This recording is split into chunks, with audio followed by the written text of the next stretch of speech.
Navotas, Congressman Toby Chanco. Ayan, Kung Toby, magandang umaga po sa inyo. Good morning, Kong. Yes, magandang umaga, Lakay Deo, Sister El, magandang umaga. At syempre, unang-una, congratulations sa 87th year anniversary po ng DZRH. Doon sa Ayan. hindi mga nakakaalam, dati doon yan sa Navotas eh. Ayan, Yes. tama po.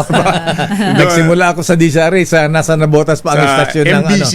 MBC. Tapos may tower doon sa may North Bay. Ayan, North Bay Boulevard. Oo. Dadaanan mo yung daingan doon. Pagkadaan, dumaan ka doon, kumakapit sa damit.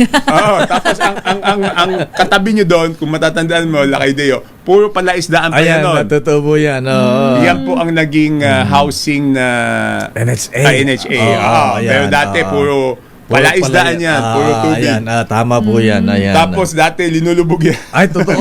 Pagka bumabaha nun, nag-broadcast kami hanggang tuhod, hita ang tubig. Dati. Tuloy ang broadcast. Oo. Yan ang maganda Lakay, flashback ng Ayan, DZRH. oo nga. Hindi, tsaka kasi ano yun eh, parang landmark yung ano doon eh. Yung tower doon eh. Nasa gilid ng North Bay Boulevard ng kalsada mismo. Kaya alam yan ng MBC. Ayan, kaya kitang-kita. Ayan. Kita-kita. Pero bata pa ako noon ah. Parang may gusto sabihin si Kong Lakay. Hindi, totoo yun. Siguro mga very siguro mga 6-7 years old. Bata pa ako. Ayan, noon. mga 80s yan. Mga 82 ako pumasok dito. Ah, 82 Pero kasi ka, di ba Lakay? Lakay Deo, Opo. ito mga history para sa dati walang R10. Di ba natatandaan mo, North Bay, tapos oo, dagat na yon. Tama. Doon sa mga tiga Navotas, yung North Bay na yon, ang kabilang side nun, Hanggang Tondo yun. dagat na yon. Dagat, Walang oo. R10 nun. Oh. Ni-reclaim lang yun, kaya nagkaroon Ng ng R10. R10. Ayan. Oo. So, batang Yan Navotas ang talaga. Batang na botas. Ayan. Pero sa ibang issue, kung Toby, ayan. Mga ka namin ng opinion kasi ang impeachment trial, pang ilang days na ba ngayon na Sister El? Ngayong Lakay ay pang 6 days na Ayan, ngayong oo. araw. Sa totoo lang, kami mismo sa media, parang boring na. Napagod na yung utak. Ano sa kayo nag-iikot sa Navotas? Ano ang sabi ng mga constituents at sa sarili mong pananaw? Wala, hindi ko, sa totoo, di pa ako nakakapanood ng isang buong Trial. Madaming ibang inaasikaso. Siyempre, pag break po namin, mas nag-iikot tayo sa distrito. Yun. So, wala naman masyado na pag-uusapan doon sa amin, sa distrito. Ganun. So, ibig sabihin walang pakialam ang mga hindi masyado Hindi ko nakikialam. po alam. Hindi ko naman alam, pero hindi masyadong napagkwentuhan pag ako'y nag-iikot. Siguro mas maraming ibang mga inaalala yung mga tao. Siguro yung hirap ng buhay. Yun ang mas inaalala nila. Saka syempre, kakatapos lang nung June, di ba? Mas inaalala nila yung pasukan. So, siguro yun lang ang mas nila. Mas concern, ayan, kesa impeachment. Pero sabi ko nga kahapon nung kami mismo sa media, board na rin. At saka paulit-ulit, ayan, mukhang hindi, compared sa mga presiding officers ng mga nakalipas na impeachment trial ni ERAP, ni dating Chief Justice Corona. Ayan, parang wala mga ganyan masyado yung mga technical. Kaya sabi nga namin pwede ba kaya itigil na lang ang live radio TV coverage ng impeachment trial? Para matapos na Yung din. corona, ako doon, very familiar. Di ba? Dahil ako po ang nag-witness noon para kay CJ Corona. Kasama ka ba sa nag-witness nun doon? Ako kaisa-isang na nag-witness for CJ Corona.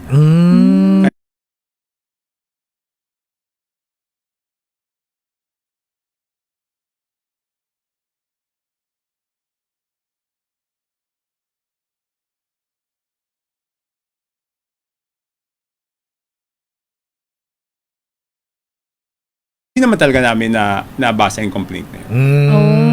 Ayan, About sa complaint. Nung kay CJ Corona. Ayan. Tsaka may parang, syempre may rewards dun sa mga sa pumirma, doon sa mga wala naman. Walang reward. Ayan. No kay CJ. Bakit ka natatawa, Lakay? Wala na. Di mo kasi nasabaybay yung Oo, impeachment kasi kay Erap Lakay- at saka kay maraming ano Baka, dyan eh. ano pa ako nun? Uhugin pa ako nun. Nasa Bicol ka pa ba nun? Ayan na. Uhugin pa ako nun. So, yun. Anyway, kung Toby, ayan, ayan bago natin pa bitawan ng issue ng impeachment. Ano ang stand mo? Ikaw ba bumoto ng impeachment o hindi? Sa House po, ako po ay bumoto to endorse the impeachment complaint. No? Ang dahilan po nun is, isang reason ko doon is because doon sa 3 taon na salin niya bilang Vice President, hindi hiniwala yung pag-declare ng cash. Di ba nakasulat sa others, di ba? Dapat doon sa Civil Service Rules and Regulations, pag nag-fill up ka na salin, una sasabihin mo yung real properties mo, tapos yung cash balance mo as of December 31 of the preceding year, tapos tsaka mo iba yung others, no? So, dapat nakahiwala yung cash balance. At since hindi po sila nagpaliwanag doon sa House of Representatives, wala nang ibang paraan para ipaliwanag nila yung salin kung hindi sa Senate. So, hindi ito ay hindi ito paghusga, kung hindi, sa tingin ko lang, na hindi naman pwede, hindi ipapaliwanag bakit hindi nakahiwalay yung cash. Ayun. So, yung Senate is the venue para maipaliwanag nila yung salin. Ayan, oo. Oo. Actually, yung issue yata na susunod yung kung bubuksan ba yung tax records. Yes, yung tax ayan, records ni Attorney Mans at saka ni VP Sara. Ayan, oo. Anyway, kung Toby, isa po alam po niyo kung papahinggan mo ang magkabilang panig, parehong panalo. Ayan. Pero siyempre ang issue pa yung ano ba talaga ang boboto? Kailan ba ng 2/3 ng 24 o yung present senators na nagpa-participate sa impeachment trial? Ayan. Although na technical yan, sabi nga baka dumaan pa sa Supreme Court yan. Ang tanong ko na sa iyo kung Toby, ayan ang inaasahan natin, ano kaya ang mangyayari pagka lumabas ang verdict? Guilty or not guilty ang Vice President Sara Duterte Carpio? Ayan ano ang nakita yung mangyari o dapat gawin? Ayan pagka lumabas ang verdict. Dito, wala akong stand whether guilty or not guilty. Kasi yan po ay nasa kapangyarihan ng impeachment court sa ilalim ng ating saligang batas. Number 1. Number 2, ang akin lang is pareho naman na nag-agree na dapat ang venue ay sa Senado bilang impeachment court. Diba po? Tama. Sabi ng prosecution, dapat paabutin sa Senado bilang impeachment court. Sabi naman ng kampo nila VP Sara, ayaw nilang sumagot sa House of Representatives at doon nila sasagutin lahat sa impeachment court. So bago pa naman magsimula yan, pareho silang sumang-ayon na dapat doon dalhin at impeachment court ang humusga. Ayun. Dahil yun ang kanilang pinagkasunduan naman pareho. Ang hindi ko lang tatanggapin is yung matatalo later on, ayan, mag-i-instigate o mang-engganyo na manggulo kasi dinaya sila, no? So, pareho silang pumasok doon. Mahirap naman yung kung sino matatalo sasabihin dinaya, di ba? Pareho naman kayo nag-agree na dyan. Yun lang ang ayoko lang na pagkatapos na sabihin dinaya sila, mag-aaya ng mga tao na manggulo. Ayan. Yun lang. So, kung ano man yung maging desisyon ng impeachment court, igalang po natin. Ngayon, pagdating igalang doon na magkabilang panig. Opo. Yun ang sa akin. No? Pagdating naman doon sa ilan ba talaga? 2/3 ng 24?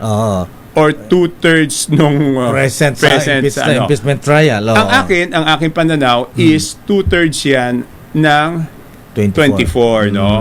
2/3 yan ng 24 kasi nakasulat sa Constitution all senators, number 1. Number 2, sa tingin ko yan para mapanatili yung pagiging co-equal branch ng lahat ng sangay ng gobyerno. Kasi 'di ba, kung ang sasabihin natin is is yung mga mag-attend lang, baka naman makulong lahat nung di ba? Nung mga dududahan, di ba? Mas mabuti na yung 2/3 of 24 para talagang maliwanag na walang politika dito at yung dapat, ang tanging gusto lang natin dito is accountability for everyone. Para sa akin kasi yung accountability dapat para sa lahat yan, maging kalaban sa politika. At para sa akin, no, akong personal ko, dapat mas mataas ang accountability para sa kakampi. Dahil kakampi mo sila, sila ang sumusuporta sa iyong programa, sila ang dapat hindi gumawa ng kalokohan. Tama, oo, ayan. Di ba? Huwag mong sirain yung bahay mo, parang gano'n. Hindi, di ba, kung ikaw ang presidente, Lakay, at ako'y talagang supporter mo, gagawa ba ako ng makakasama sa'yo? Siyempre, oo. Siyempre. Di ba dapat ako ang unang gumagawa ng kabutihan para maging mabuti sa'yo at para makita ng iba na kung ito na sumusuporta ay gumagawa ng kabutihan, wala kaming dahilan para gumawa ng kalokohan. Kasi pag yung kakampi ang gumawa ng kalokohan, lahat na ng kakampi pwedeng gumawa ng kalokohan. Di ba ganun yun eh? Ayan, Di ba? Kaya nga sabi nga natin, dapat yung mga opisyal ng gobyerno ay magpakatino kayo at support ng administrasyon. Ayan, Kasi magre-reflect sa Pangulo. Yeah, the best para support hindi you kayo- can give, the best support you can give is to exercise higher standards para doon sa mga kakampi. Ayan. Di ba? Tsaka para hindi kayo pinagre-resign. Hindi siya pa makita na kay Deo ang pagkampi mo ay para sumuporta at hindi pang personal na pakinabang. Ayan, totoo po yan, Congressman Judge. Hindi po. Congressman Judge bigla. Hindi, because it all starts by leadership by example. Tama So po. you will lead by example. So if you lead by example, dapat lahat ng mga supporter mo sumunod sa iyong halimbawa. Ayan, Di ba? kasi sabihin na, nagnanakaw yung boss ko. Ayun na naman, di ba? Bakit? Magnanakaw din ako. Hindi, Mga bakit ganun, kung yung boss nagnanakaw, bakit yung mga taga-sunod hindi pa pwede? Di ba? Pero kung yung boss hindi nagnanakaw, wala silang dahilan. Mahiya Wala naman silang sila. excuse. Mahiya naman kayo. Mga ganun. Oo, di ba? Yun. Di ba? Yun ang sabi. Ayan na. Mahiya naman kayo. Mahiya Malapit naman na tayo kayo. doon. 1.5 weeks na lang. Ayan, ano lang, ano ba ngayon? Ngayon ay, 15. 12 days na lang. Oo, Ayan, 12 days. so 1.5 weeks. So, ayan, babalik na naman tayo doon sa Ayan na. mahiya naman kayo. Ayan na. Yung nga ang sinasabi natin. So, ngayon na, iwanan natin impeachment. So, sa darating na sana ng Pangulong Marcos Kong Toby, ano ang nakita yung laman o kaya ano ang gusto marinig o gusto marinig ng taong bayan? Ayan, kasama na yung mga constituents na nabotas. sa botas. Yan, very clear. Ang gustong marinig, maliwanag, no? Ano po? Nasaan yung malaking isda? Ayan. Ayun. Hindi naman pwedeng nasaan yung bakit hindi na ako kulong yung malaking isda? Bakit mga tiga DPWH lang ang nahukulong, yung mga contractor lang ang nahukulong, hindi naman pwedeng sila lang ang gumawa niyan, di ba? So yun na talaga yan ang iniintay. Yan talaga pag nag-iikot ako kahit sa talagang yun ang iniintay ng tao. Yung malaking isda. Yung malaking isda. Bakit wala pang nahukulong? Like, kahit sa barangay ako magpunta, kagabi nasa isang function ako, ganun lagi ang inano. Bakit wala pang malaking isda? Ayan. So, yun ang iniintay. Yan ang aabangan natin. Actually, Inintay din natin yun, Lakay. Mahiya naman kayo. Mahiya naman kayo. Iniintay din natin yan, Lakay. Mahiya naman Because kayo. that was the highlight of the last SONA. So, yan ang pinaka natatandaan ng mga tao nung last SONA is yung katagang mahiya Mahiya naman naman kayo. kaya. Ayan. So, ibig sabihin, yan din ang iintayin ng mga nanonood. Nasaan na yung malalaking isda. Ayan. Baka sabihin ng presidente ngayon, Mayroon na. ikinulong ko na kayo. Ayan. Kaso isa pa lang kasi, Lakay. Ang problema, isa lang. Tsaka, nasa na yung binabanggit natin lagi, yung 14. Ayan, oo. Ay, Yung mga, Kasi may 15 sa lista, Kong, na binanggit si Presidente na contractors. nakaraan na contractors. Okay. Pero Diskaya lang ang na-highlight. Asa na yung iba? Ayan, Ayun, oo. hinahanap pero natin pero yun. yung lagi ko nga pinapaliwanag, yung contractor nasa dulo na yun, dun sa implementation, di ba? Pero yung bentahan ng project, yun naman ang lagi kong sinasabi, di ba? Kaya hindi pa pwedeng sabihin na doon lang nagsimula yung corruption sa implementasyon ng executive branch, di ba? Kasi yung mga projects na yan at yung budget ay binenta bago pa lang gawin yung budget. Di ba? Kaya nga sinasabi na, di ba kahit sabi ni Yusek Bernardo, sabi ni D. Alcantara, nagbibigay sila ng 20% para mailagay yung budget, yung proyekto doon sa budget. Sa budget. Sa GAA. Di ba? So, yun ang pinagsimulan nung corruption. So, hindi naman pwedeng walang makulong doon. Sa kamara, sino ang mga dapat makulong dyan? Hindi, talagang, alam mo, sinasabi ko, si Saldico, siya nasa sentro, no? Pero hindi magagawa ni Saldico yan kung walang approval ni former Speaker Martin Romualdez.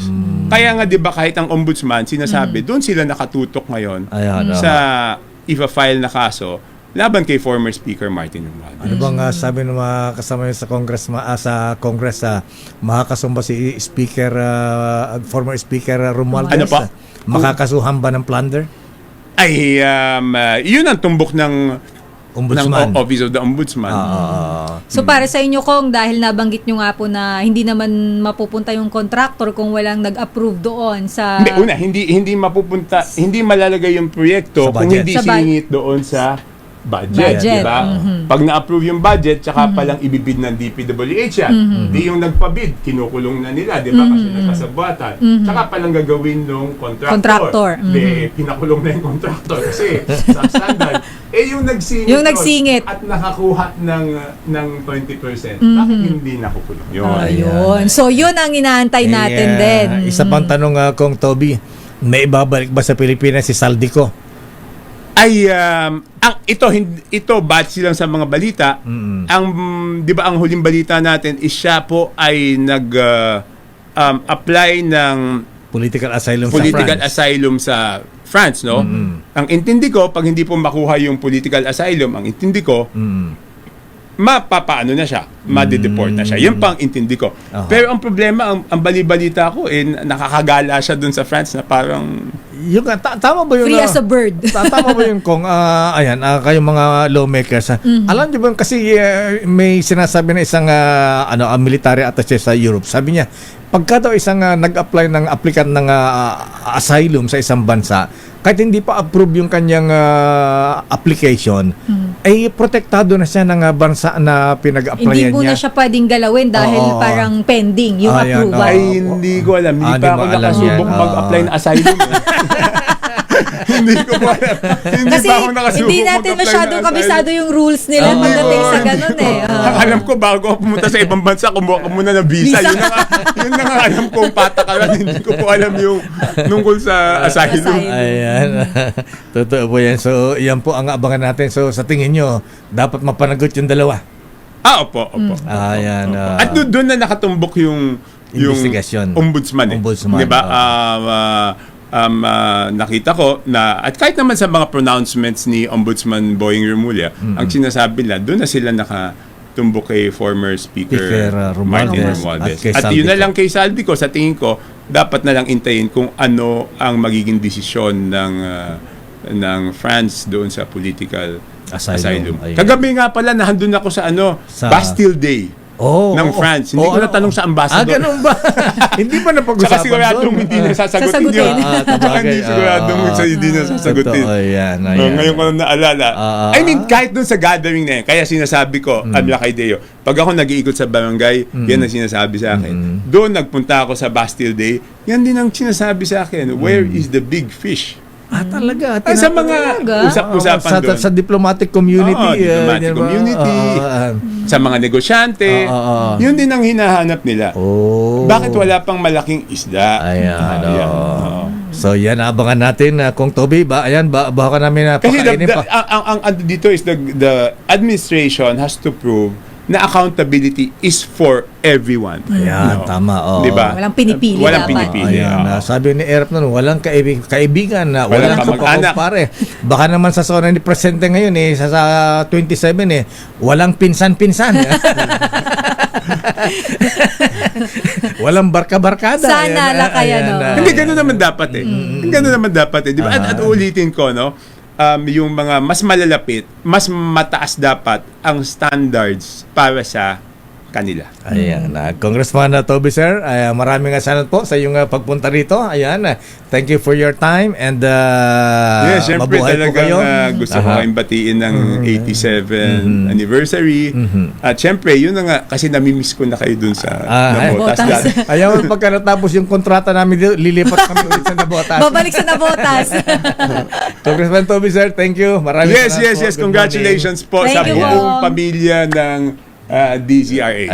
Ayan. At eto, gusto mo yata marinig ito, ha? Ayan, pakinggan mo ito. Ayan. Mahiya naman kayo. Mahiya naman kayo. Mahiya naman kayo. Ayan, yan ang tumatak sa nakaraang sona ng Pangulong Marcos. Ano kaya alaman ng kanyang sona sa July 27? 27. Malapit-lapit na yan. Kong Toby, thank you and good morning. Yes, sir. Babalikan Yes, natin ma'am. lang pang Thank you po.